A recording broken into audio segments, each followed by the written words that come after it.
Presidente, primer ministro, embajador, rector, autoridades, señoras y señores, muy buenas tardes. De nuevo, me siento abochornado, lo siento enormemente. Es un placer y un honor para CEPSA acogerles en nuestra sede. Quisiera agradecer al máster en Asesoría Jurídica de Empresas de la Universidad Carlos III y, en particular, a Antonio Basagoiti, presidente del Consejo Asesor de dicho máster, la oportunidad que nos da de acogerles en nuestras instalaciones. Solamente desearles que se sientan en su casa, que disfruten, a pesar de estos inconvenientes, de nuestras instalaciones, porque, dado la calidad excepcional de los invitados, el disfrute del coloquio está garantizado. En nombre de CEPSA, muchas gracias una vez más por permitirnos colaborar en este evento.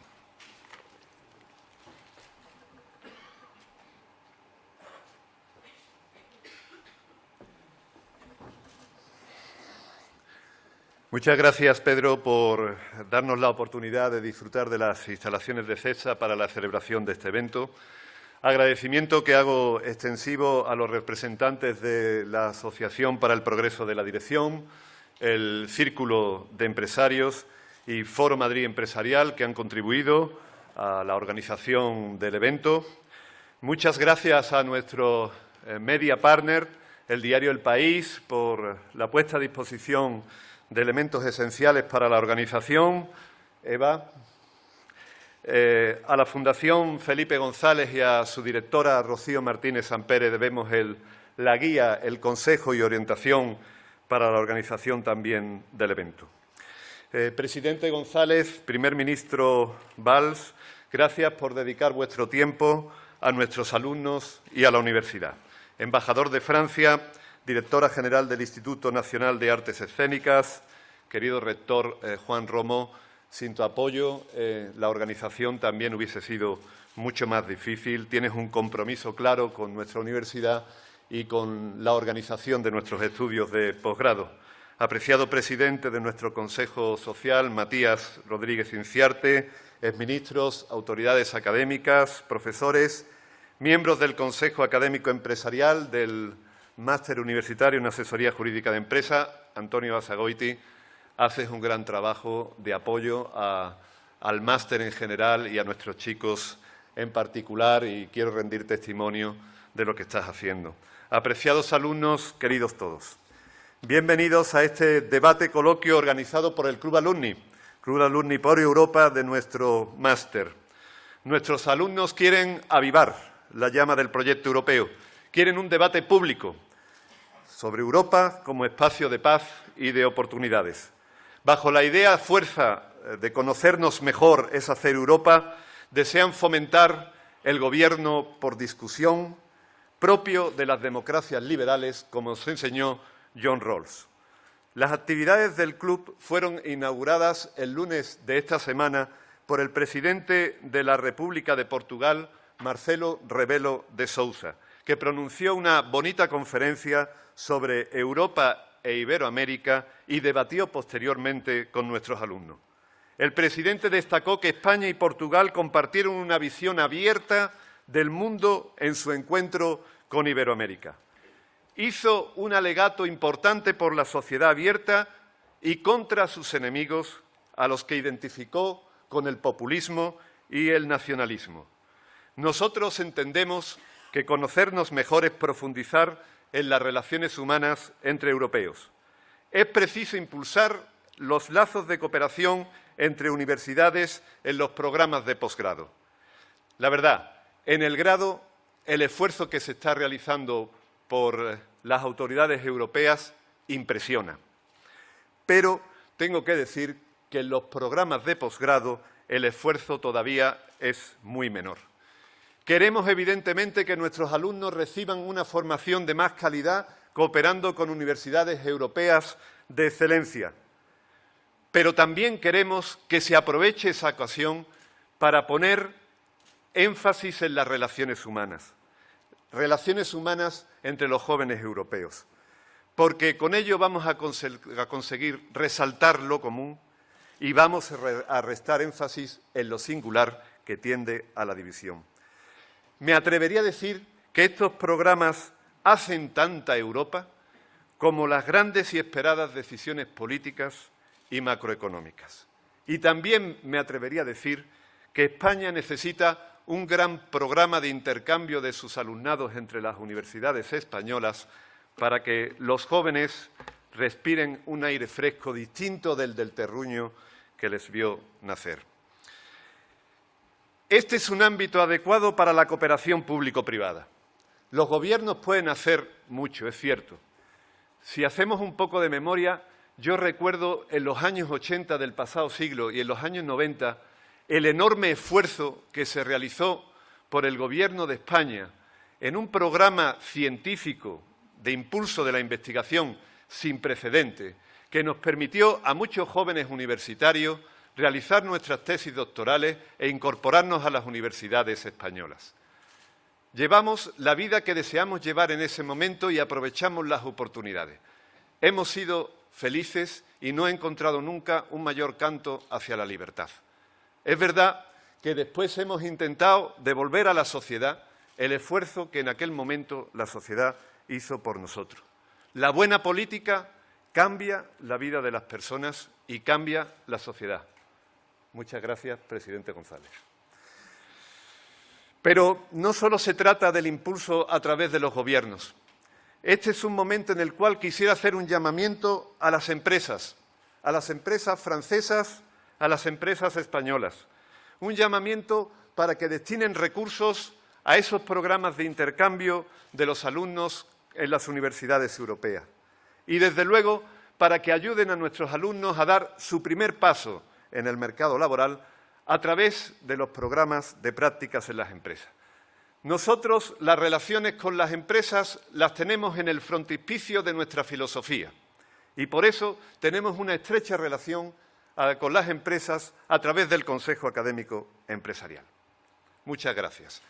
Tiene la palabra a continuación para puntualizar estas ideas Laura Ortega, que es una alumna del Máster en Asesoría Jurídica de Empresas, y Clara Cerdán, precisamente del sector empresarial, que es secretaria del Consejo de Administración de Ferroglobe.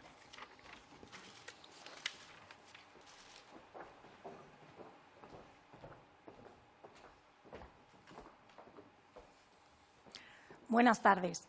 Bienvenidos al segundo evento del Club Alumni por Europa, que tuvimos ocasión de inaugurarlo el pasado 16 de abril con la visita del presidente de la República de Portugal, Marcelo Rebelo de Sousa, en un encuentro centrado en las relaciones de Europa e Iberoamérica.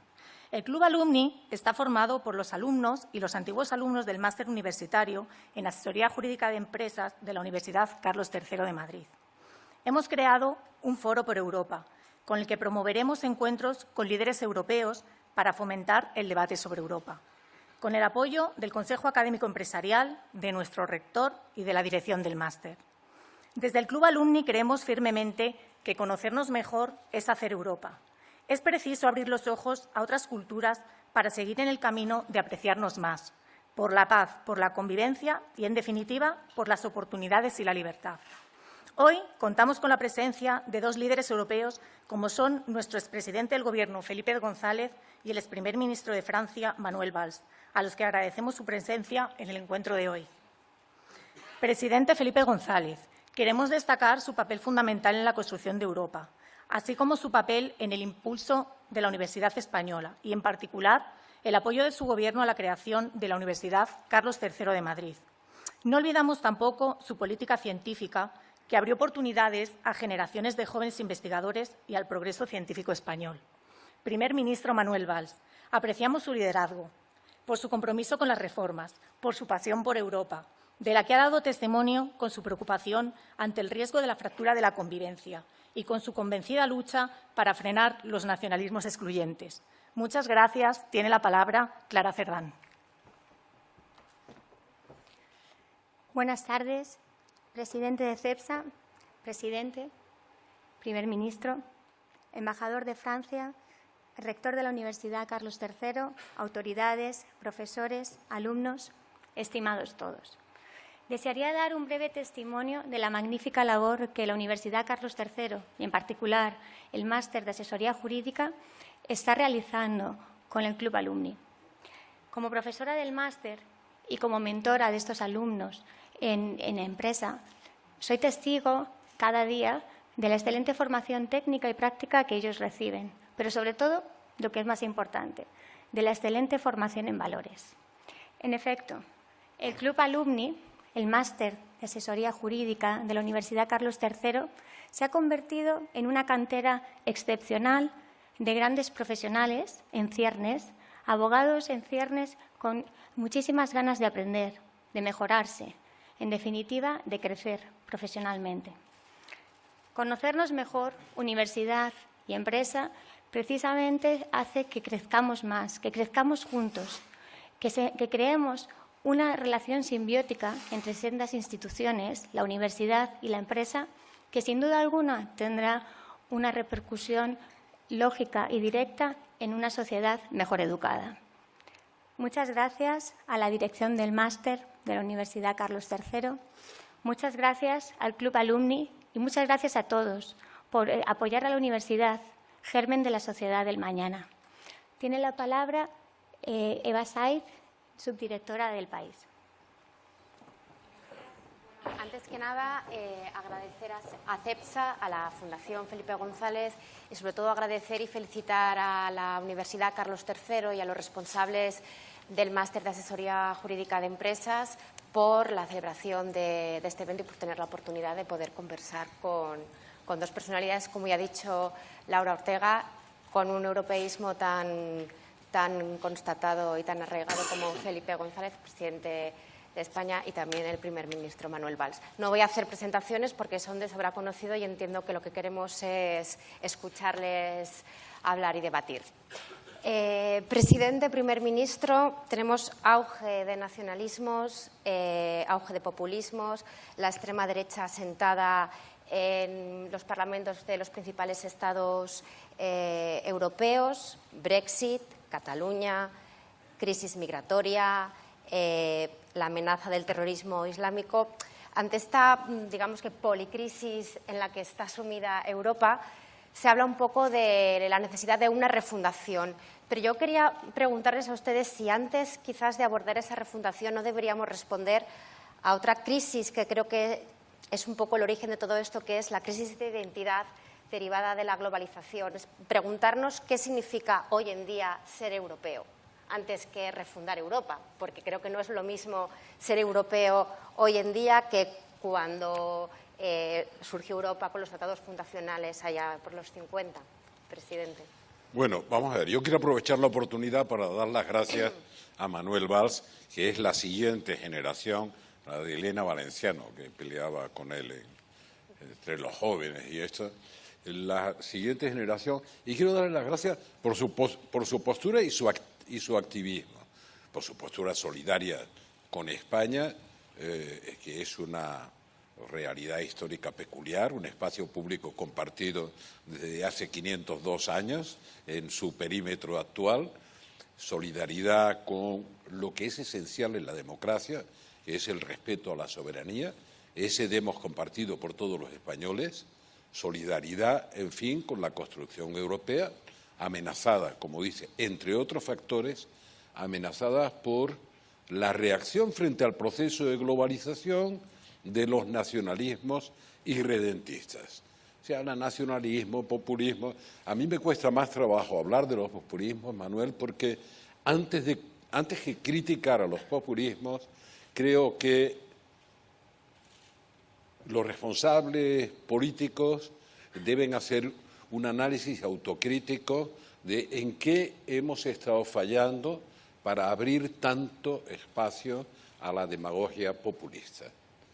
Porque apelar incluso a veces al sentimiento contra las reacciones populistas, que lo que dominan bien son los sentimientos, mucho más que las razones, me parece una pérdida de tiempo. Pero es interesante el enfoque que hace Eva, y entro en materia después de reiterar mi gratitud por tu comportamiento, por tu defensa de valores que hoy están absolutamente confundidos, porque en nombre de la democracia se quiere atacar, destruir, no solo el Estado de Derecho, la unidad de los países y la soberanía nacional. Pero digo, en el planteamiento, ¿qué haces? Refundar Europa, el impacto de la globalización.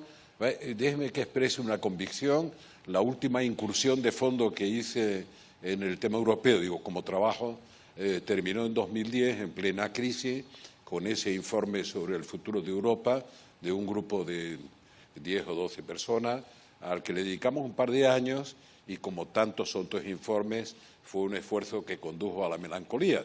Debe andar en algunos de los cajones de los despachos de los jefes de Estado y de Gobierno europeos, pero muchos de los temas que hoy probablemente hablemos están ya planteados en ese informe.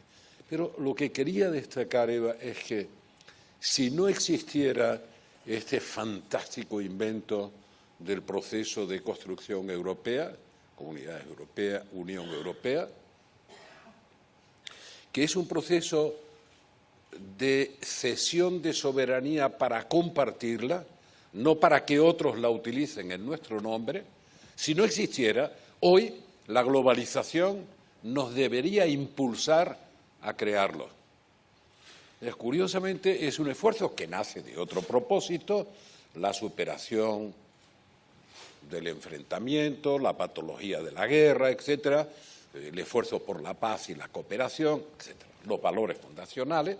Pero hoy, si no existiera ese comienzo, ese desarrollo europeo, habría que inventarse un tipo de desarrollo europeo para unir a los 500 millones de europeos que, separados, incluso en los grandes países de la Unión Europea, pierden absolutamente relevancia dentro de las restricciones, los condicionamientos, la interdependencia de eso que llamamos la economía de la globalización.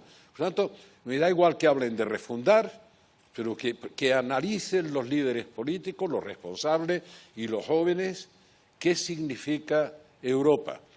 Hay que ser modestos, porque estamos en ese pequeño rincón suroccidental de Eurasia y vamos a representar en poco tiempo el 6,5% de la población mundial.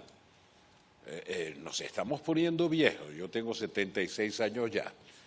Por tanto, tenemos algunos problemas demográficos interesantes y tenemos que pensar si Europa va a ser solo un museo para visitantes asiáticos o de otros continentes, o va a seguir siendo un laboratorio de ideas capaces de tener un protagonismo compartido con otros grandes bloques de interés económico, político, tecnológico o cultural. Por tanto, la última cosa que quiero decir en esto, si no hubiera la Unión Europea, habría que inventarla por los condicionamientos de la actualidad, y la desgracia es que cuando ya tenemos el invento hecho, crece el europeísmo, el nacionalismo identitario y la falta de voluntad de permanecer juntos para enfrentar los desafíos de la globalización. Y debo aproximarme la última cosa diciendo, se discute, Manuel, si necesitamos más Europa o menos Europa. Es un debate, a mi juicio, erróneo. Necesitamos mejor Europa. Ahora, acabo de ver el último informe que va a influir en la posición alemana, seguro, sobre devolver a los Estados, frenar el proceso, digamos, de unión económica que falta, o económico-financiera que falta de la monetaria, como propone Macron, y devolver a los Estados unas responsabilidades, a veces de devolution, en una malísima aplicación de un principio en el que creo profundamente, que es el principio de subsidiariedad. Por tanto, lo que tenemos es que mejorar la calidad de Europa. Y para mejorar la calidad de Europa hay que superar los defectos estructurales de una mala aplicación del Tratado de la Unión Económica y Monetaria. Ese es el primer paso.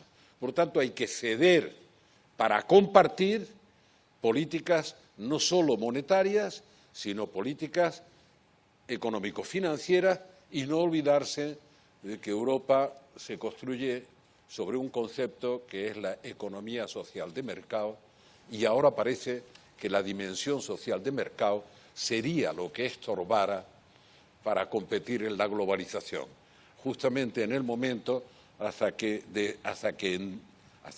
el punto de que en Davos hablan de la sostenibilidad del modelo por las desigualdades que genera y la falta de dimensión social de las economías de mercado.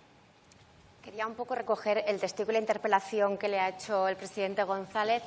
Señor Valls, hablaba un poco de la dimensión socioeconómica y daba la sensación, también hablaba el presidente González, de que antes Europa era la que traía la paz, el bienestar, la modernización a los estados y ahora da la sensación de que se ve un poco como un problema. Europa ha dejado de ser relevante para sus ciudadanos y de ahí que surjan pues esos populismos que, como decía el presidente González, saben interpelar bien a los sentimientos más cerrados de la gente. ¿Cómo se puede combinar este pensamiento en Europa con las necesidades inminentes de sus ciudadanos? Bueno, antes de todo, gracias a Felipe González por sus palabras. Yo me siento muy orgulloso de participar a este debate. Yo empecé la política en el 80 y para mí las referencias políticas eran Michel Rocard, por supuesto, Willy Brandt, gran socialdemócrata, y Felipe González, que estaba llegando en el poder.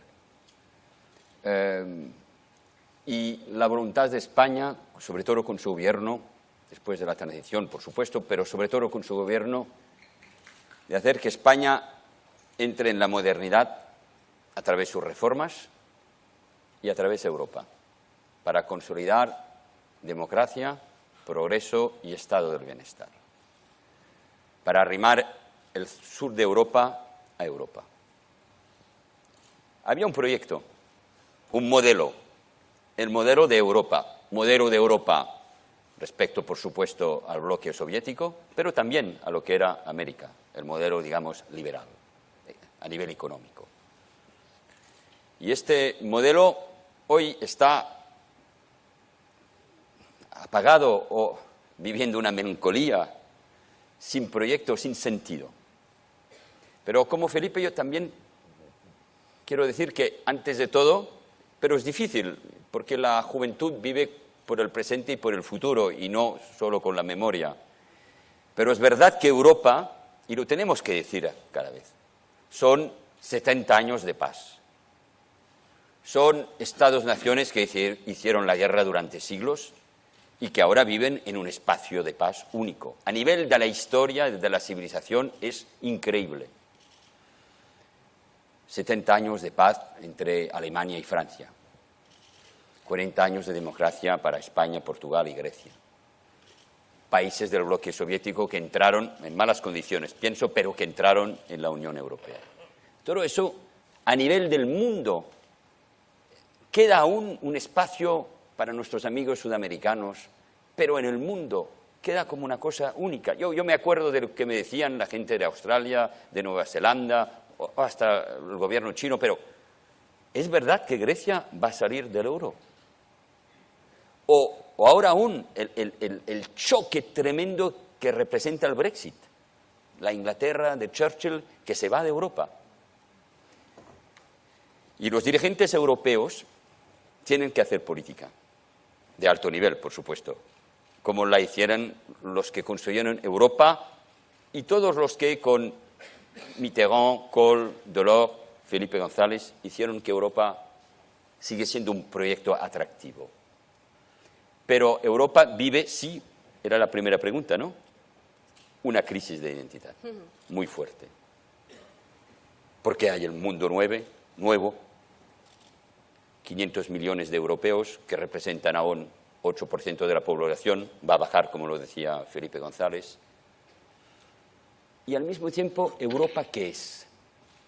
Por supuesto, vamos a hablar de eso es economía. Es un modelo de civilización, es la democracia, es el estado del bienestar, es la convivencia. Todo eso, por supuesto, no es perfecto. Es una forma de pensar el mundo. Y es esa unión de países diferentes, con sus idiomas, sus historias, y el genio de cada país, de cada Estado-nación, metido en un proyecto común. Y hay una cosa que ha dicho Felipe que es muy bonita, es decir, que en el mundo de hoy, si no existía la Unión Europea, se hubiera que inventar esa Unión Europea. Pero esa crisis política, esa crisis de identidad tenemos que responder. Y Felipe tiene también la razón de decir que no solo podemos decir que el populismo o el nacionalismo o el separatismo está mal, no. Si eso existe es que hay un hueco, y el hueco es político. Pues tenemos que hablar política, tenemos que hablar fronteras, fronteras de los países y fronteras de la Unión Europea, que es ese espacio donde empieza y donde acaba. Eso es un debate con Rusia, con Ucrania, con Turquía, el proyecto de Europa respecto al Mediterráneo, África, y aquí España tiene que tener un papel relevante, por supuesto, con Italia, con Francia, con Portugal, con Grecia. Eso lo tenemos que repensar, hacer política. Y después, decir que la crisis económica, la crisis financiera, el hecho que durante años nos hemos olvidado de que Europa era efectivamente una economía social de mercado, es decir, el mercado, pero con la protección social, con el estado del bienestar. Y las crisis, las políticas de austeridad, el papel de la Comisión durante años, todo eso ha hecho que los pueblos no se han sentido representados por lo que hoy era Europa. Es decir, que sobre todos esos temas, un espacio de civilización, lo que somos nosotros los europeos y las políticas económicas, tenemos que reinventar cosas. Pero lo tenemos que hacer de forma muy práctica y muy eficaz. Es verdad para proteger nuestras fronteras, es verdad para, y el problema es difícil, responder al desafío migratorio, es necesario para protegernos del terrorismo islámico, pero también como lo que se estaba diciendo hace un momento, que es la Europa de las universidades, y también sobre las políticas económicas. Y lo que hoy me hace miedo, yo pienso que la historia siempre es tragedia, pero ese es mi pesimismo personal. Pero Europa a mí me da ganas de continuar la política, creo que es lo más bonito que podemos hacer. Cómo a nivel económico, como a nivel de la unión monetaria podemos avanzar. Y aquí nos estamos jugando en los próximos meses algo de muy importante, entre Francia y Alemania sobre todo. No solo entre Francia y Alemania, por supuesto. Pero es el momento. Hace un año Europa iba a salir de la historia, es el comentario. Gana Macron, Europa ya no ha salido de la historia. Un año después de la elección de Macron, las cosas parecen, claro, más difíciles, porque la Europa no se puede hacer así en unos días. Pero el debate que va a empezar, no solo el debate de las elecciones europeas, pero el debate entre los gobiernos y el gobierno alemán y francés, es muy importante. Y lo que está pasando en Alemania nos preocupa, porque estamos viendo los límites de la coalición, las elecciones en Baviera en el mes de septiembre, y que todo eso, con la subida de la extrema derecha, de los nazis, de los neonazis en Alemania, eso representa, claro, un desafío para la coalición y para la canciller Merkel. Pues sí, estamos en un momento muy importante para Europa y para nuestra historia. Si no, podemos salir de la historia.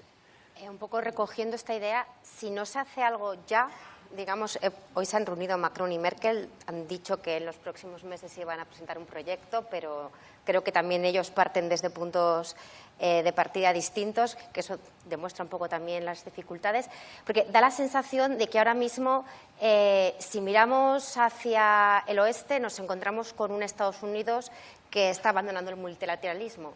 Si miramos hacia el este, nos estamos encontrando, como decía ahora mismo el primer ministro, con el auge de naciones claramente autoritarias y que no son democracias. China, Irán, Turquía y Rusia, que en medio de todo está sembrando, ¿no?, en medio de todo esta incertidumbre. Es ahora el momento en el que Europa realmente, yo creo que podría realmente salir y defender los valores, que son un poco los que pueden un poco separar o dirimir esta incertidumbre, pero da la sensación de que sí que llega tarde. Es ahora el momento crucial, precisamente como decía el señor Valls, para que no caiga ya Europa en la insignificancia. No, es incluso tarde. Quiero decir, lo que pasa es que nunca es tarde. Yo no tengo ese sentimiento trágico de la historia.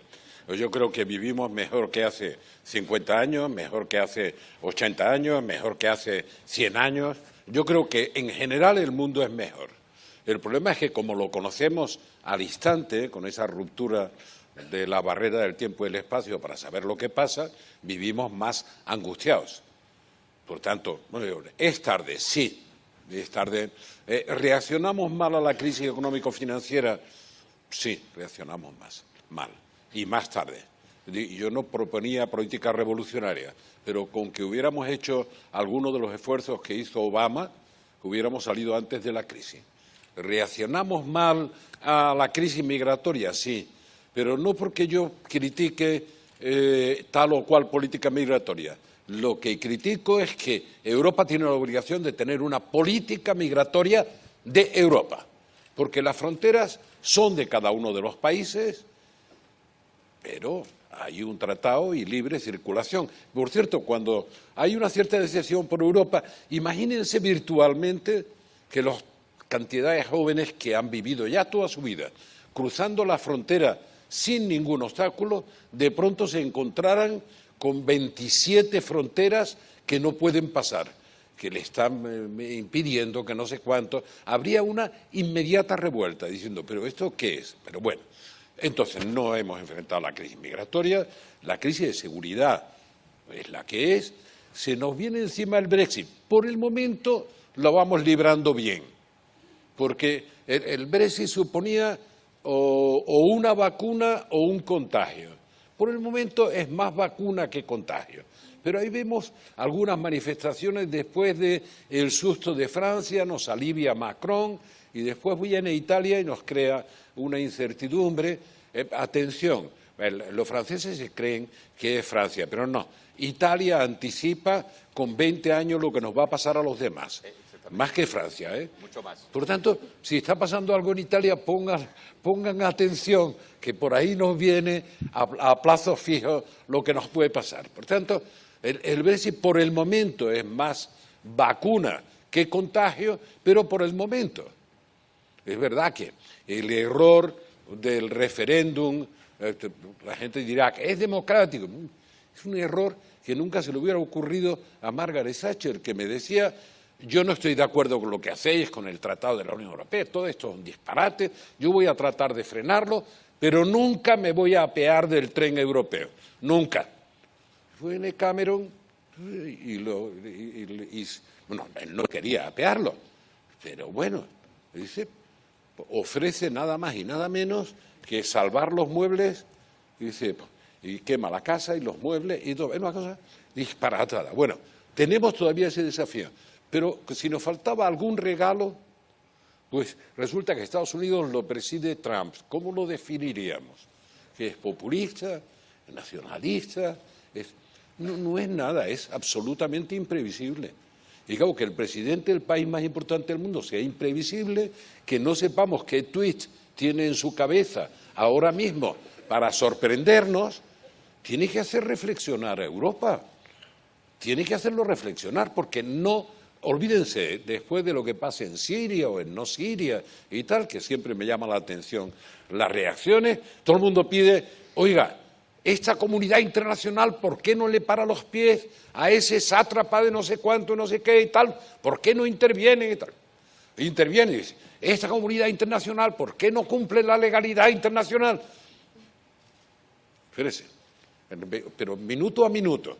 Pues mire usted, porque Rusia tiene derecho de veto en el Consejo de Seguridad y China también. Por tanto, la legalidad desde el punto de vista de Naciones Unidas, en el sentido que usted la pide, no se va a dar. Pero al mismo tiempo usted se impacienta porque no se interviene. Por tanto, el último regalo para que Europa espabile, despierte y arranque, sin duda es la irrupción en el escenario internacional de Trump. No le interesa nada a Europa. No sé si le interesa a Estados Unidos, una parte de Estados Unidos sé que le interesa, no sé cuál, pero no le interesa para nada a Europa. O sea que el vínculo atlántico, que ha tenido una enorme trascendencia con Europa, ahora está, no digo amenazado, no, hay que construir la propia política europea. Y está bien, porque los pilares europeos de seguridad y de defensa tienen que seguir avanzando, como también los de justicia e interior. Se lo diría a la ministra de Justicia socialdemócrata alemana que nos da lecciones de libertad a los españoles, que le agradezco sentidísimamente y que de verdad le digo que se acuerde de Willy Brandt o de Helmut Kohl. Aunque sea un rato, que no pasa nada con mirar para atrás, sobre todo para saber para dónde se va, no para quedarse fijado en atrás. Entonces, esa impertinencia arrogante me preocupa. Yo he tenido una gran solidaridad con Alemania, una gran amistad y una gran solidaridad con Alemania.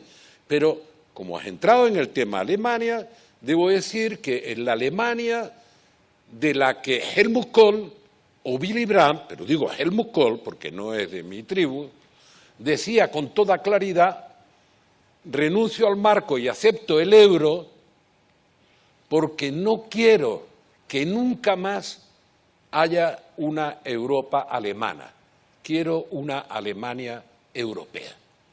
Eso es lo que ahora está en peligro, ahora, en este momento. Ahora, como mínimo, estamos viendo una Alemania alemana.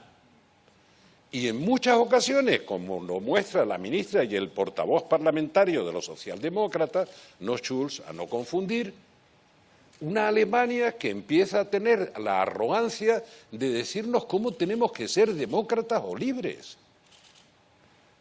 Por tanto, es un cierto riesgo. Volviendo al razonamiento de Manuel, bueno, yo quiero que sepas algo que he dicho muchas veces. Vamos a ver, la libertad para decir lo que uno piensa es inversamente proporcional a la responsabilidad institucional que se tiene. Como yo no tenga ninguna, pues digo lo que me da la gana. Es verdad que lo mido, pero lo digo, lo mido, ¿eh? Porque lo que he dicho antes no es ni siquiera el fruto de la irritación, sino de la preocupación. Europa no va a avanzar sin que estén de acuerdo Francia y Alemania como condición necesaria, pero cada vez más insuficiente para que Europa avance. Si no se da esa condición, no habrá avance. Pero si se piensa que esa sola condición arreglará los problemas de Europa, no habrá avance. Tenemos muchos fenómenos. Por tanto, me importa destacar que Francia y España y Francia, tienen un papel que jugar, ya que estamos hablando de la relación bilateral. No he dicho que la condición necesaria sea que España y Alemania, no. Francia y Alemania desde la creación de Europa, desde que eran poquitos, 6, cuando eran 15, y ahora a 27 o 28, ya pierde uno la cuenta de este. Es curioso, y parecería que hubiera perdido relevancia ese entendimiento franco-alemán. Al contrario, es más relevante. Lo que pasa es que es más difícil. Es más difícil porque lo que es claro es la voluntad de Macron de dar pasos adelante en la construcción europea. Advierto una vez más, por favor, no se olvidan del principio de subsidiariedad, porque es verdad que a veces las políticas europeas se burocratizan y producen irritaciones innecesarias en sectores de población que se hacen euroescépticos. Pero, por tanto, hay que mejorar la calidad de la gobernanza europea y llevar al centro lo que es más útil para los ciudadanos y devolver a los Estados-nación algo que se ha ido haciendo a lo largo del tiempo, pero que no por el hecho de irlo haciendo como acervo comunitario, hay que preservarlo a toda costa, hay que revisarlo con criterios de eficacia y de servicio a los ciudadanos. Pero, ojo, ¿qué es lo que expreso? Expreso mi preocupación por la crisis de la relación que digo que es condición necesaria, y la expreso de fondo.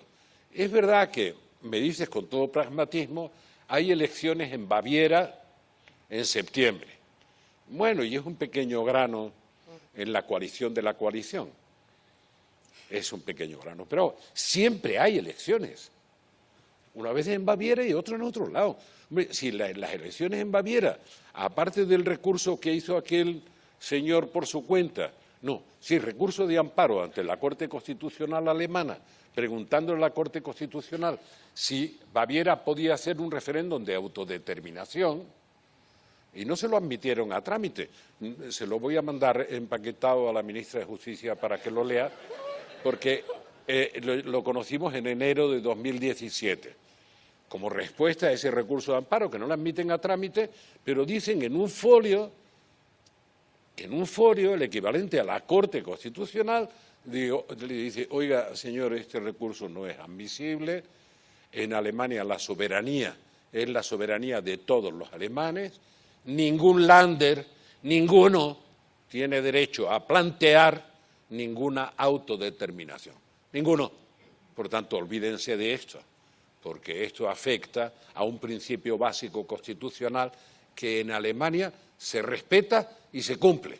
Y yo lo único que pido es que Alemania lo respete, las autoridades, no digo, lo respete para España, exactamente igual, para que no se confunda nadie.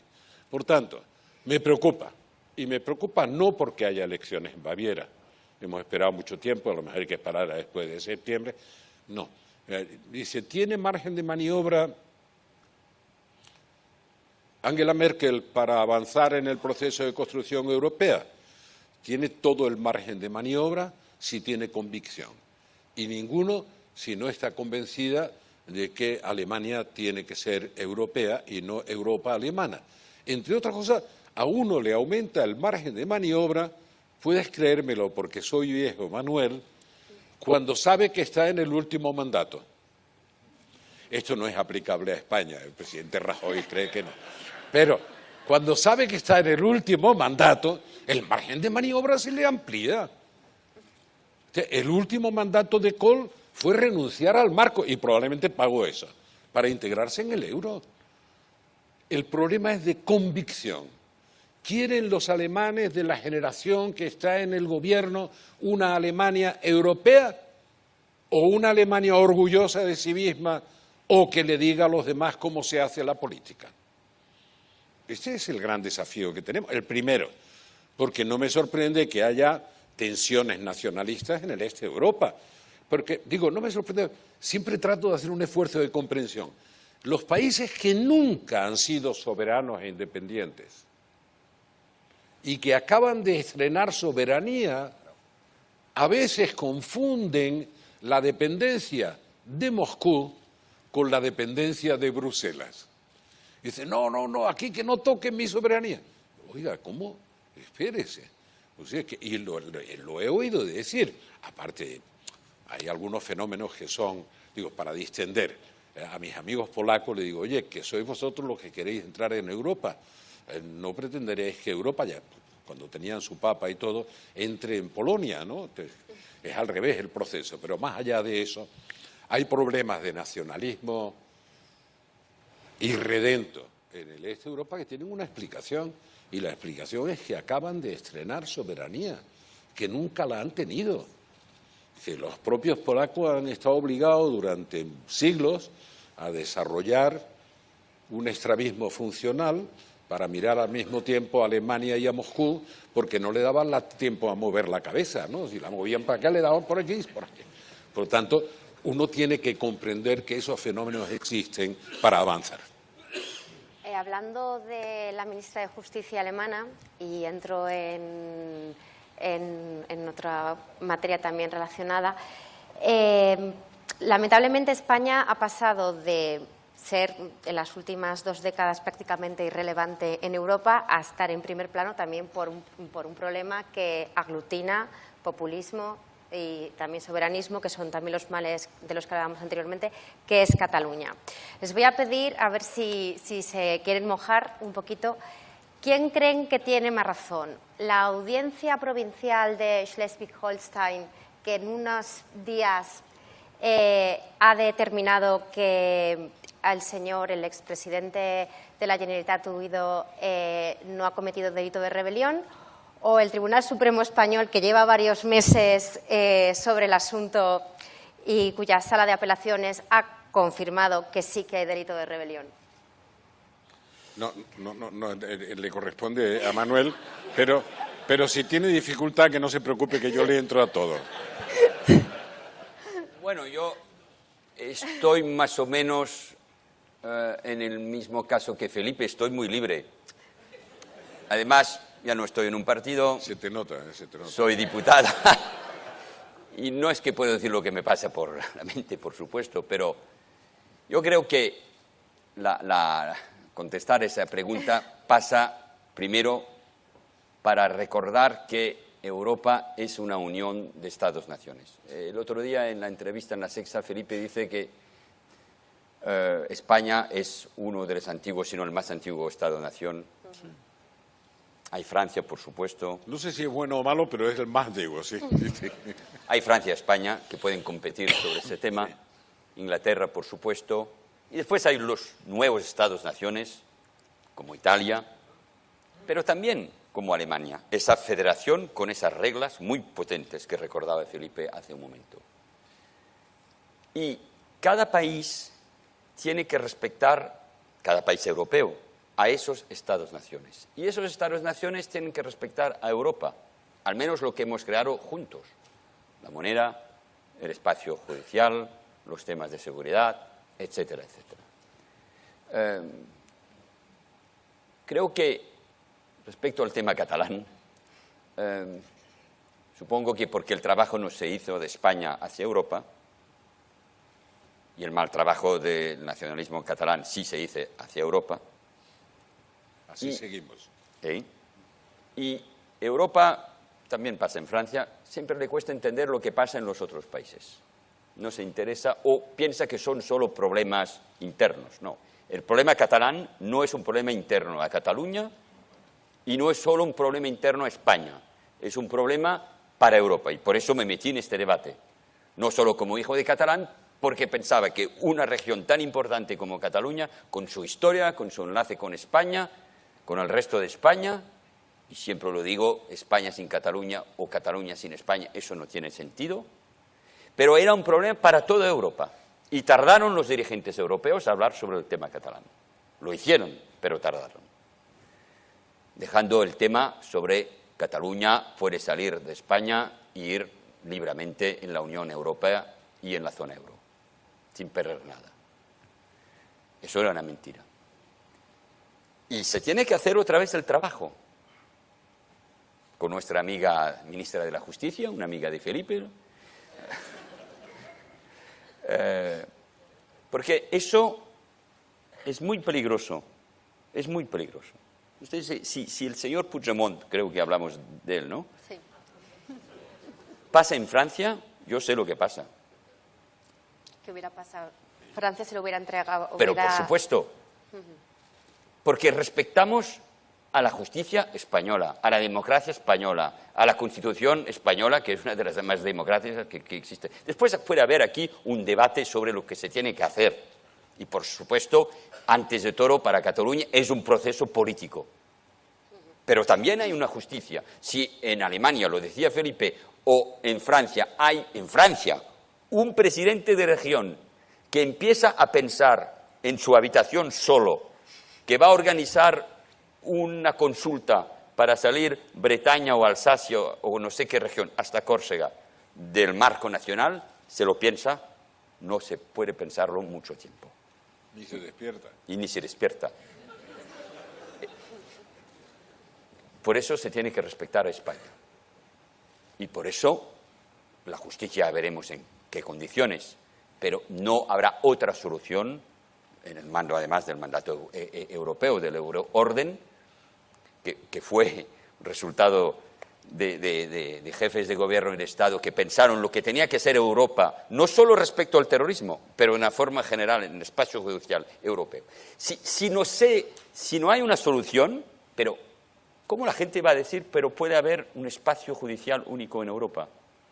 Es imposible. Bueno, respecto a la justicia alemana y a su organización, pero aquí la política y la justicia tienen que pensar lo que está pasando.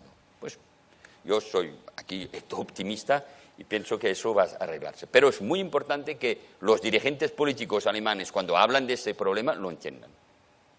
Pero lo que me parece un poco extraño es que sea la sociedad civil catalana que tenga que ir esos últimos días en Berlín a explicar lo que está pasando. Bueno. Y no España. España, el gobierno supongo. español, me refiero.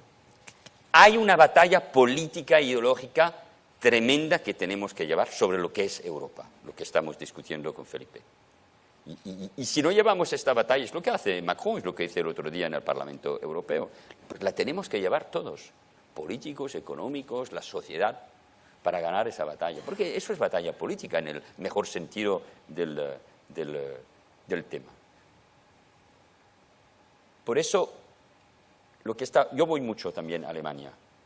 Conozco menos, no he nacido en Berlín. Y mi alemán no es tan estupendo como mi catalán. Alemania es un país más viejo que Francia.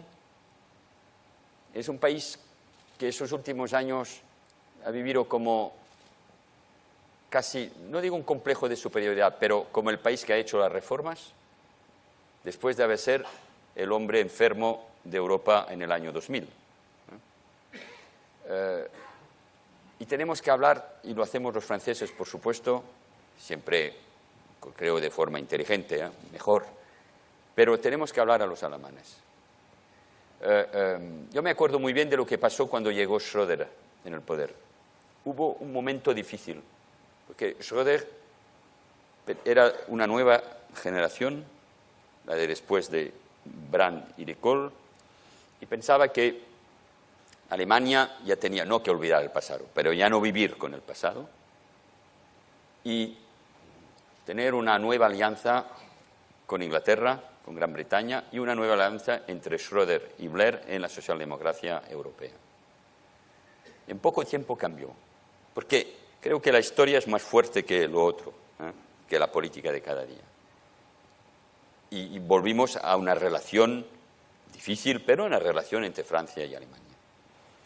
Y Schröder hizo las reformas que conocemos, que costaron caro, claro, a la socialdemocracia alemana, pero que fueron útiles para Alemania.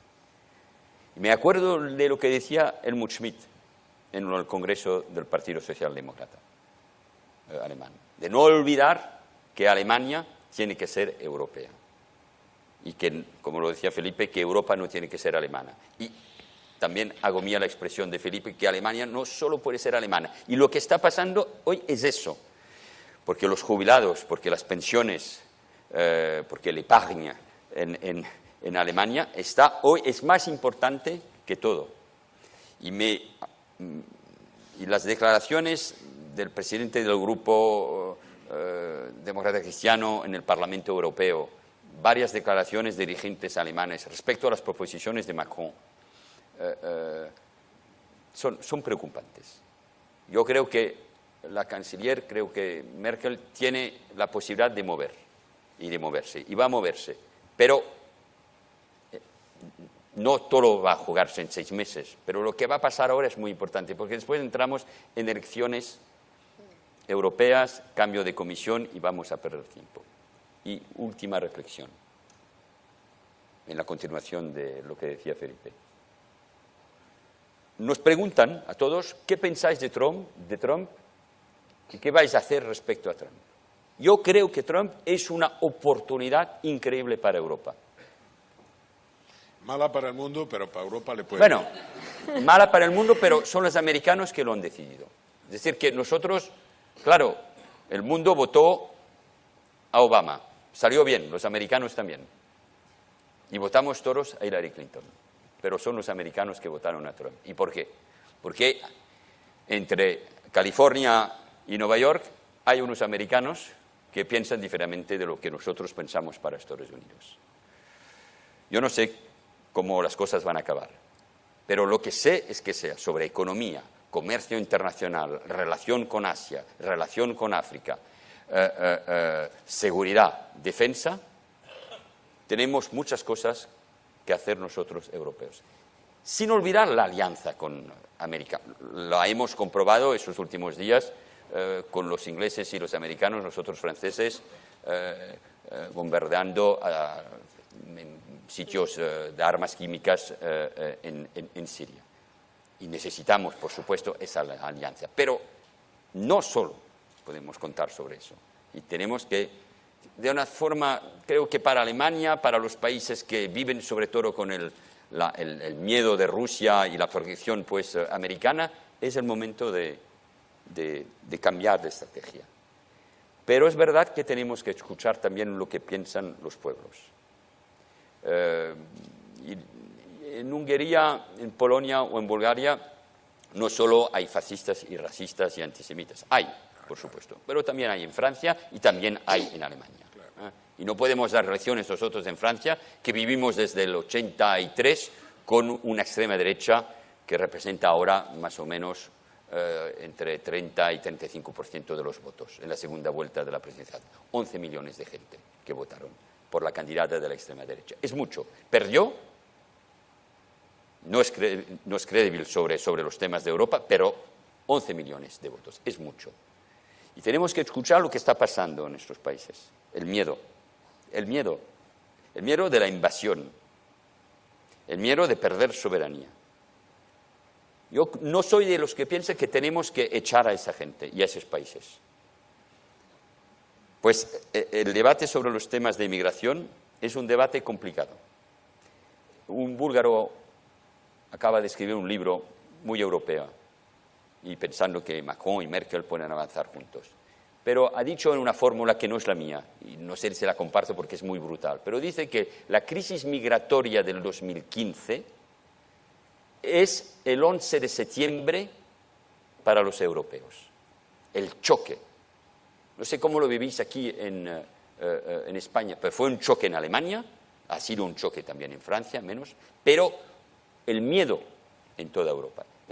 Para entender lo que pasa en Hungría, en la República, en Austria, en países que van bien a nivel económico, pero que ve el populismo subir y ganar elecciones, y gobernar también en Austria.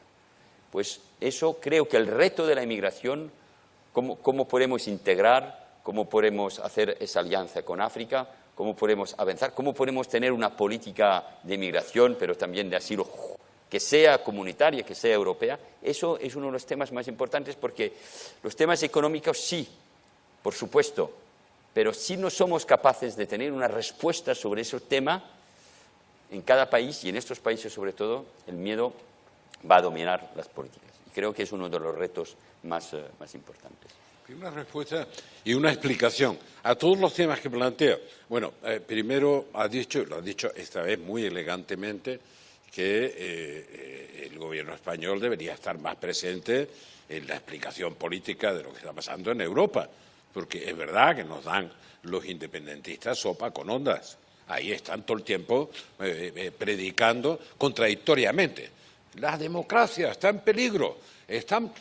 Y en 2 días de septiembre, 6 y 7, hicieron lo que ningún demócrata del mundo toleraría: saltarse el Estatuto de Autonomía y la Constitución en 48 horas. Luego discuten, pero tiene razón.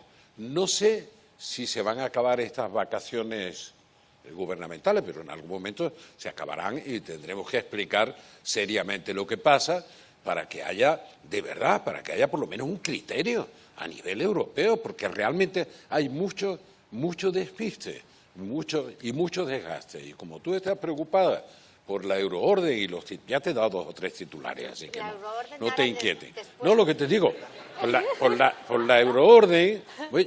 ¿Tiene vigencia ahora mismo la euroorden? Sí, claro que tiene vigencia. Porque da la sensación de que es un instrumento vigencia. que se creó precisamente como mecanismo de integración jurídica para agilizar la justicia y fue, y ustedes lo saben, muy importante para acabar con ETA, entre otras cosas, claro, pero ahora aquí parece que Alemania entra en el fondo, no en la forma, y parece que ha perdido su vigencia. No sé si esto puede sentar precedente. Cuando hicimos el Tratado de la Unión, pues no sé, muchos dicen que fuimos demasiado lejos, pero había algunos pilares intergubernamentales como el de justicia interior, con unas llamadas pasarelas. De la euroorden es una de las pasarelas para ir haciendo políticas comunes en justicia interior. Todo el mundo es consciente de que eso es necesario. Y en contra de lo que se dice muchas veces, la opinión pública es más consciente, incluso más consciente que los líderes políticos, de que es necesario que la persecución del delito en cualquiera de sus manifestaciones no pueden encontrar fronteras sin límites de paso. Cualquier tipo de delito, decimos, bueno, a la frontera le damos el inmenso beneficio de que desaparecen esas creaciones necesarias pero artificiales que definían los límites territoriales de la soberanía, pero a cambio de que se usen, digamos, de buena fe, y para hacer, cuando se usan mal, tiene que haber una cooperación basada en la confianza. Entonces, la euroorden, Yo pediría, sinceramente, que no se cuestionara, porque es un avance muy interesante en la materia. Lo que se puede cuestionar es que algunos la entiendan mal, y yo creo que la ha entendido mal el tribunal alemán. Lo digo con tanto respeto como también he sido crítico con el propio instructor, que es muy serio, del Tribunal Supremo Español. De hecho, bueno, yo creo que hay mucho más, estamos más próximos a una sedición que a una rebelión, pero que ha habido una conspiración para una rebelión, no me cabe la menor duda. Por tanto, es raro esto de nadar contracorriente, pues he sido crítico aquí, pero me parece completamente errónea, dicho con todo respeto, la posición del tribunal alemán. No digo ya la de la ministra, que es obvia, porque añade al error la intromisión en un territorio que no es el suyo como responsable político. Pero con todo respeto me parece errónea. Y además me permitiría deciros que leyendo el auto es contrario, de verdad es contrario a la esencia doctrinal y jurisprudencial de Alemania. Pues dice, no, mire usted, efectivamente ha habido violencia. Y ustedes son, señor Puigdemont y compañía, responsables de esa violencia. Pero no ha sido suficiente para doblegar la voluntad del Estado. Ya nos pasó a nosotros en unas manifestaciones para que no se ampliara el aeropuerto de Frankfurt. Digo, por favor, sitúese. Sitúese. No vaya a ser que... De modo que sí, que se terminó haciendo el aeropuerto de Frankfurt. De tal manera que, siguiendo una lógica absolutamente alemana, solo habría habido un delito de rebelión si se hubiera doblegado la voluntad del Estado, lo que significaría que hubiéramos pasado a otro nivel, porque si la rebelión triunfa doblegando la voluntad del Estado, el delito se ha perfeccionado, pero lo que digo, por favor, no se interprete mal, que no sea ofensivo. Hitler ganó en el 32 una minoría mayoritaria en el Parlamento. Y desde esa minoría mayoritaria hizo un pulso a la República de Weimar y controló el poder para cambiar, da igual de la posición que se tuviera respecto a la política de Weimar, es decir, triunfó su propia rebelión. Y para que no se sientan ofendidos, Franco hizo un golpe de Estado en el 36, en una guerra civil, y triunfó. Pero nadie lo ha juzgado por rebelión, claro, si ya triunfó. Digo, salvemos todas las distancias. Claro, la inconsistencia del auto es preocupante en el contenido y mucho más preocupante en que los jueces dicen, oiga, convénzame que lo que usted lleva trabajando durante no sé cuántos meses y que yo acabo de conocer antes de ayer es suficiente para que yo califique o comprenda que este delito entra dentro de la euroorden y se lo devuelvo. Oiga, espérese, si la euroorden se basa en la confianza. De modo que estoy en la situación más incómoda del mundo. Creo que hay que ser muy garantistas en la dimensión judicial de la política, ni hablemos, ¿no? En la dimensión judicial de este caso, lo creo y lo digo públicamente, no me duelen prendas decirlo, pero dicho eso, la respuesta de la justicia alemana es simplemente equivocada y espero que lo reflexionen, porque aquí no hay que ir contra la euroorden, solo hay que tener paciencia. Y Felipe, y además... Sí. Es equivocada, y eso no solo deben decirlo dirigentes políticos españoles, con tu prestigio, o miembros del gobierno, tienen que decirlo los europeos. Evidente. No es un problema solo de un fugado catalán en un problema hispano-español, no. Es un problema para Europa. Y creo que los dirigentes europeos tienen que hablar con los dirigentes alemanes para decir, cuidado, aquí se está jugando algo de más importante, no solo con España, claro, pero con Europa. Vamos, por eso es una decisión equivocada y es un problema político de alto nivel. Sí, pero tiene razón. Yo, que estoy ya muy mayor, sigo todos los acontecimientos de Europa y, por cierto, América Latina día a día. En Holanda, que era uno de los grandes iniciadores de la construcción europea y que ahora tiene bastantes dudas, la justicia holandesa se ha negado a entregar a la justicia belga a unos delincuentes traficantes de droga con una euroorden porque ha recibido un informe sobre la inadecuación de las condiciones de salubridad de las cárceles belgas.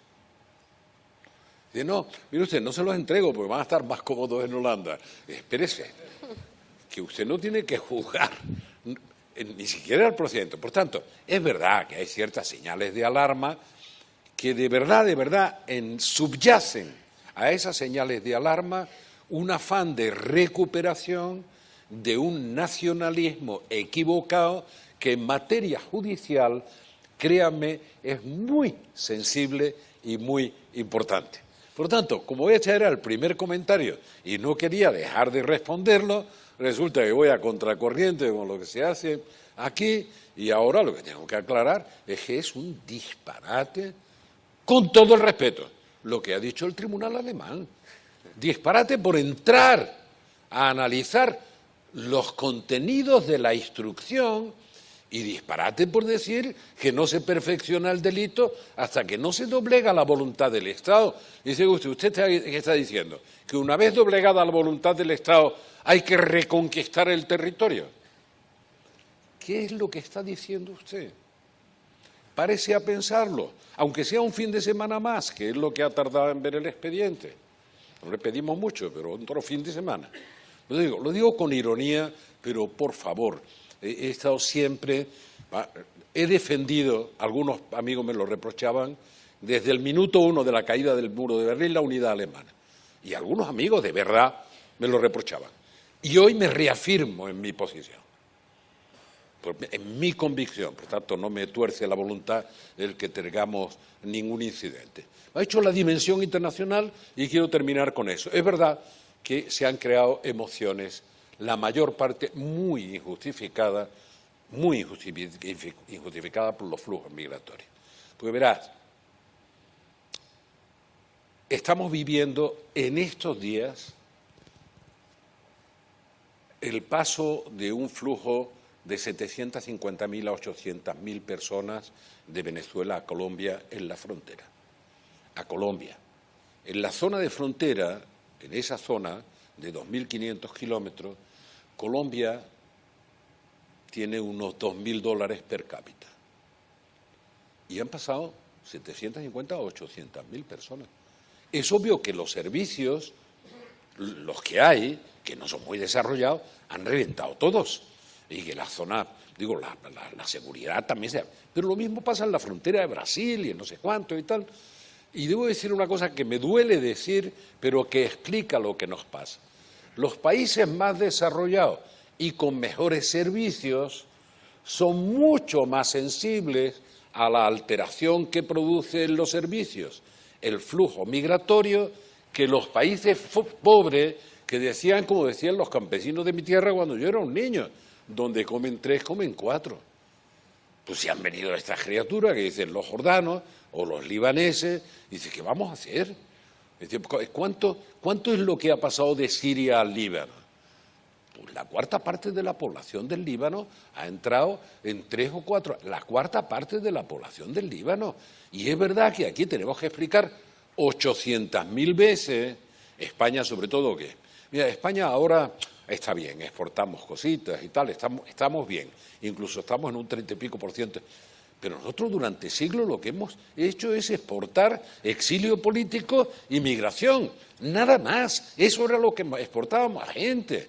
Yo le digo muchas veces a los españoles, oiga, como me decían los ecuatorianos, si venimos a devolverles la visita, la que nos hicieron hace 500, pues tiene cierta gracia, dice, ya nos hicieron una visita hace 500 años, venimos a devolvérsela, no se sientan mal.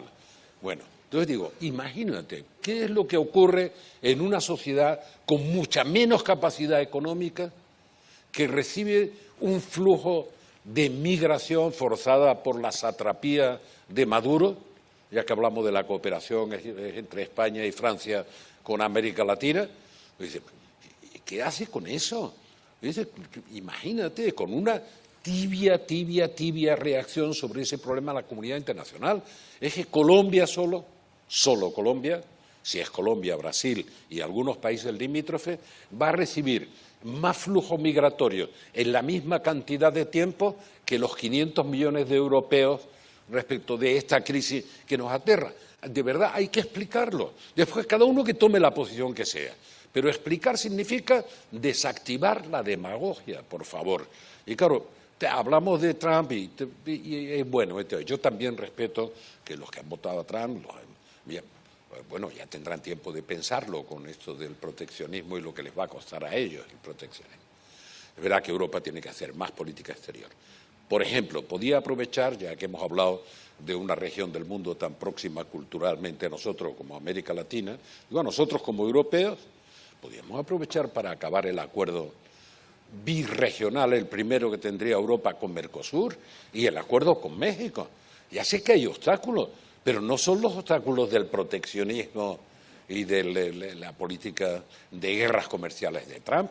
Aprovechemos la ocasión. ¿Por qué? Porque, lo diré incluso en términos egoístas, no solidarios, porque reforzará la posición de Europa en el mundo, porque la reforzará.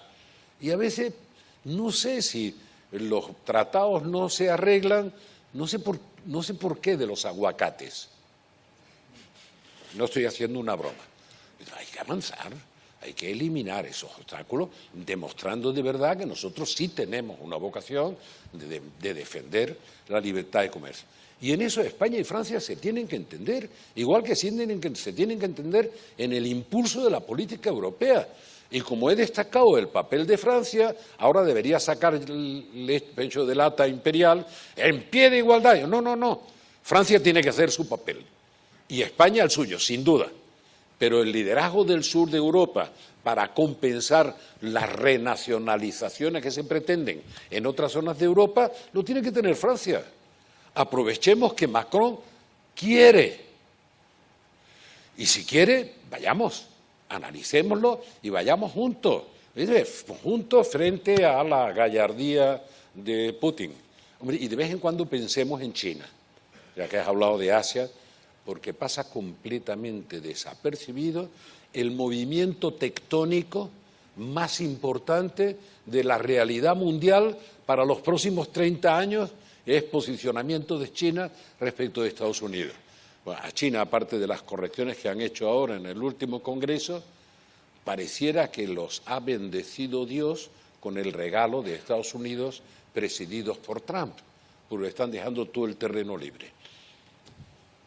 Bueno, tenemos que ir terminando, pero no me gustaría finalizar sin hacer, les pido brevedad, pero sin preguntarles por sus familias políticas.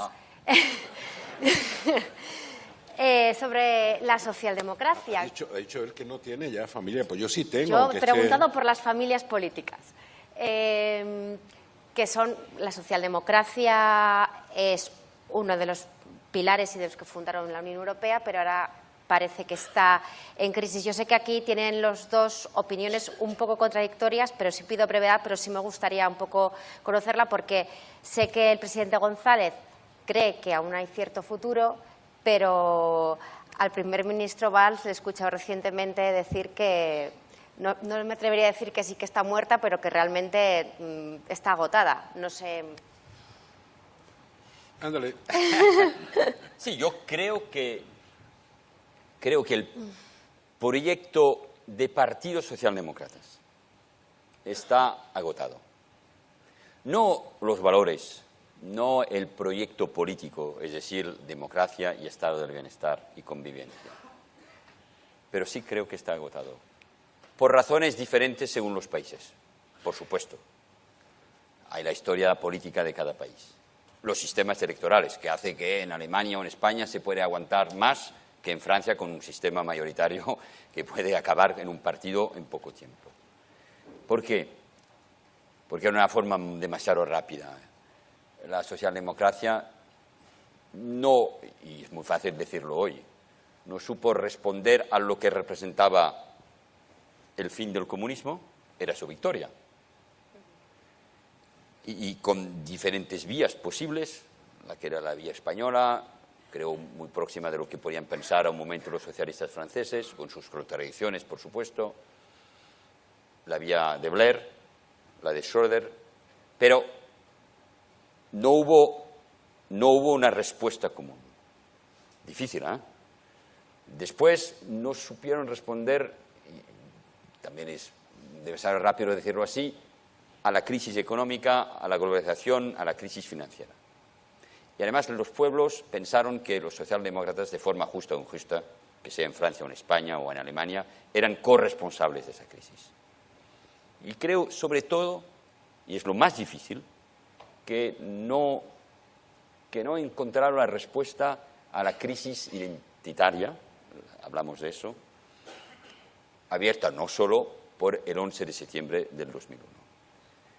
Y el hecho que, por ejemplo, también en varios países de Europa hay un problema nuevo, que es un problema religioso, que es el problema del islamismo. Del Islam, que es una religión europea hoy, y tenemos que demostrar que es compatible, creo que es posible, con lo que somos nosotros, pero también con la crisis representada por el islamismo. Ya no hablo del terrorismo, del islamismo, en las poblaciones de origen inmigrado, con la radicalización que conocemos, por ejemplo, en Francia.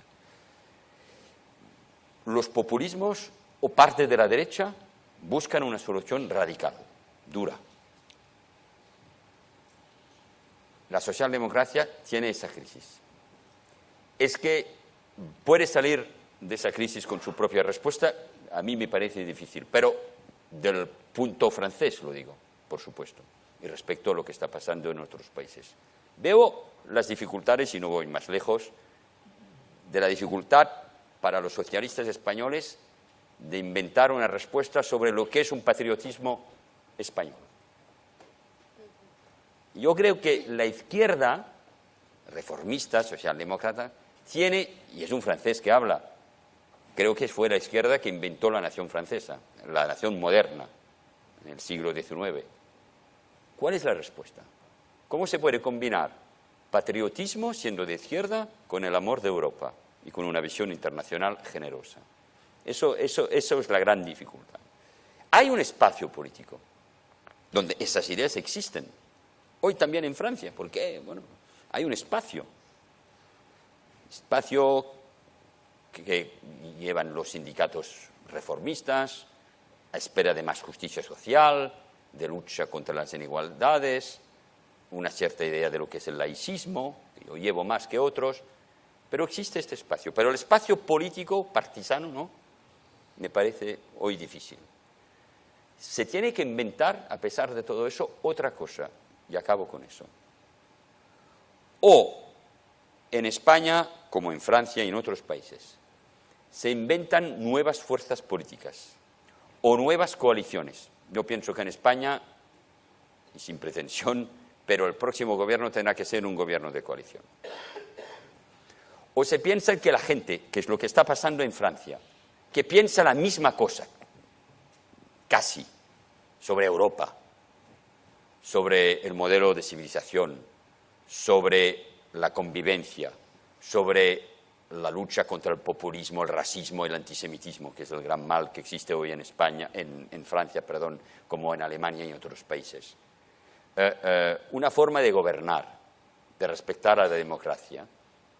Y eso hace que, de Juppé a mí, apoyamos hoy al gobierno de Macron. Y que en el gobierno de Macron hay gente que viene de la derecha como de la izquierda. Y que suben, por supuesto, los populismos de extrema derecha como de extrema izquierda, pero que no hay un espacio para la derecha tradicional como para la izquierda socialista. Es que somos capaces de inventar otra forma, otra etapa para la socialdemocracia. Eso, y no voy a decir que no es posible, porque sería una pretensión insoportable, pero creo que será muy difícil. Pues yo pienso que se tienen que inventar otras formas políticas. Y me ha gustado mucho lo que ha dicho Felipe, porque yo siempre lo he pensado. Son los italianos que son los primeros a inventar la post-democracia cristiana, el post-comunismo, el post-berlusconismo, y ahora estamos en el post-rencismo. y con una situación, y gente que está diciendo el movimiento 5 Stelle a lo mejor es compatible con Macron a nivel europeo porque el nuevo líder Di Maggio quiere gobernar y que no es tan populista porque los populistas son Forza Italia, son la Lega y él representa otra cosa. Bueno, en este momento necesitamos sí a unas fuerzas progresistas, eso es mi familia y siempre mi familia, que hablen fuerte de Europa, de estado del bienestar y de convivencia. Eso creo que sí, pero en qué formas políticas aún no lo sé.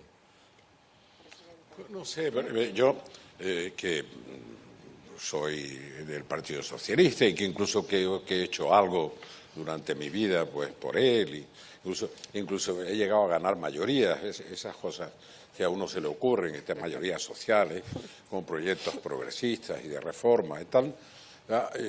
La verdad es que no quiero hacer más que un diagnóstico que conoce todo el mundo, que lo he explicado muchas veces. Hay una crisis de gobernanza de la democracia representativa y esa crisis afecta a los partidos que han conformado los pilares de la democracia representativa y también del Estado del Bienestar. Yo ni siquiera quiero exagerar. No creo que el Estado del Bienestar sea solo el esfuerzo de la socialdemocracia europea. De lo que estoy seguro es de que sin socialdemocracia europea el Estado del Bienestar no hubiera avanzado y se hubiera hecho, digamos, casi de consenso entre distintas fuerzas políticas y de distintas ideologías. Por tanto, los partidos políticos son una de las señales de la crisis de gobernanza de la democracia representativa. Hay otras, La crisis de los medios clásicos de comunicación es otra de las señales que golpean a la democracia, porque son uno de los pilares de construcción de esa democracia representativa y están también amenazados. Hay otros, pero dediqué un año en la Universidad de Sao Paulo, en mal momento se me ocurrió hacer con 50 investigadores un esfuerzo de reflexión sobre esto. Digo, en mal momento fue 2016 con el impeachment y el estallido de la crisis en Brasil y todas estas historias. Pero bueno, dentro de ese escenario se está produciendo eso. Y hay nuevas formaciones políticas y seguirán apareciendo. Yo lo veo en todo el mundo. En América Latina cada día se inventa una nueva formación política. Es verdad que la resistencia de los partidos tradicionales todavía es un poco mayor que las nuevas formaciones políticas que se hacen viejas muy rápidamente.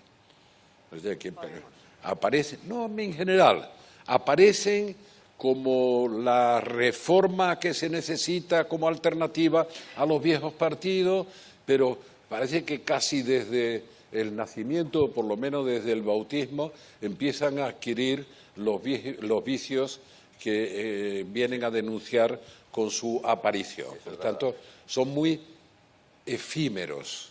No estoy haciendo ninguna premonición, pero veo en América Latina y también en Europa cómo aparecen nuevos partidos con nuevas siglas. Ahora, le recordaré algo en lo que creo.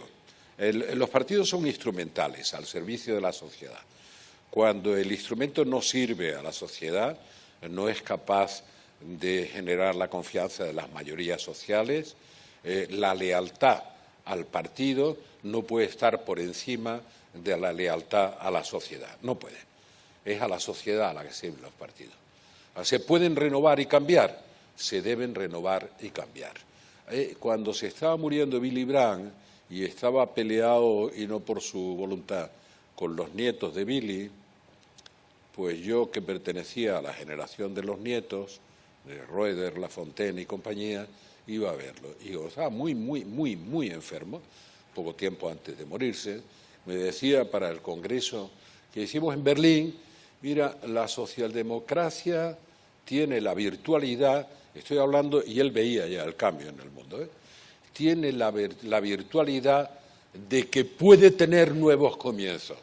Si es fiel a sus principios y a sus objetivos, tiene que comprender que cuando la realidad cambia, tiene que tener un nuevo comienzo para hacer propuestas nuevas que se correspondan con esa realidad.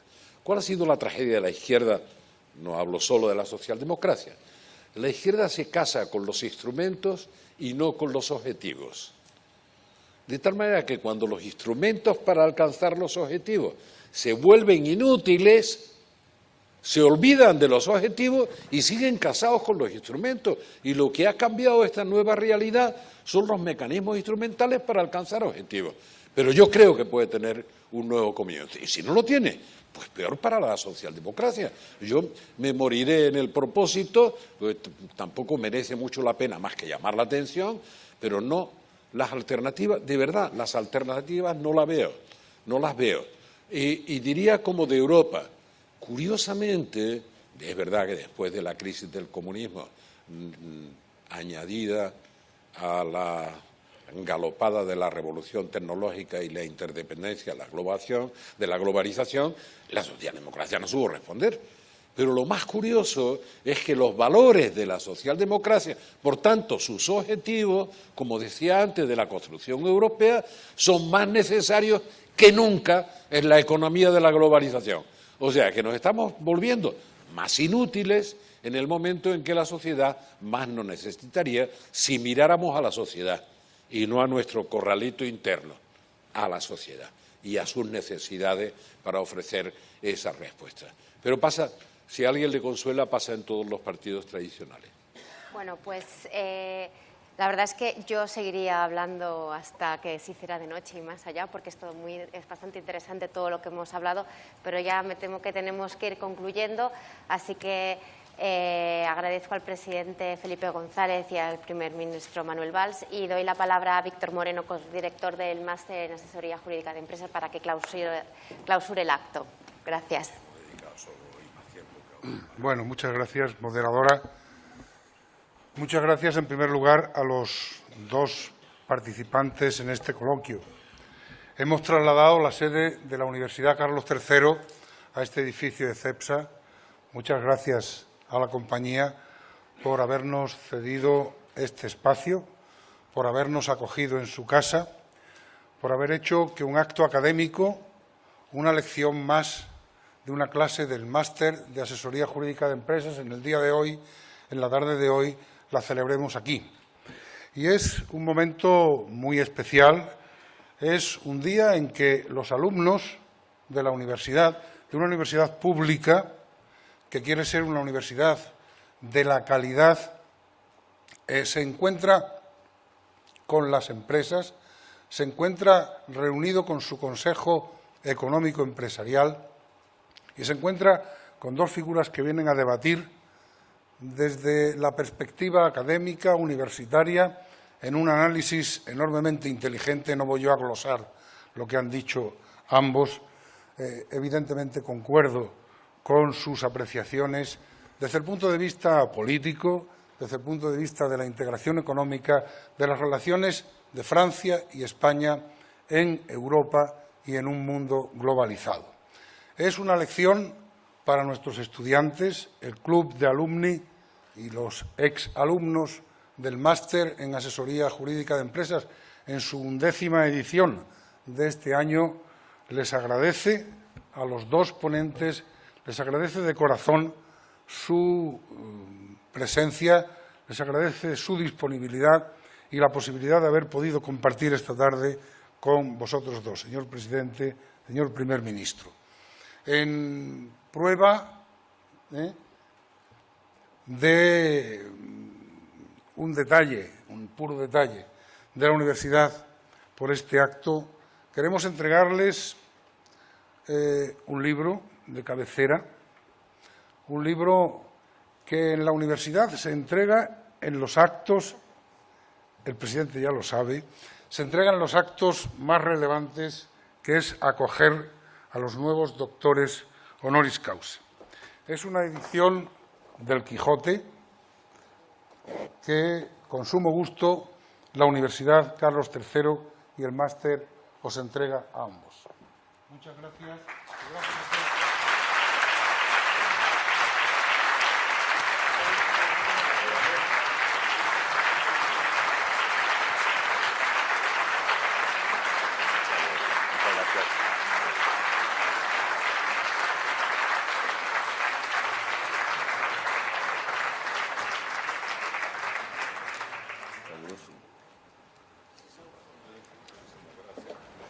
son regalos.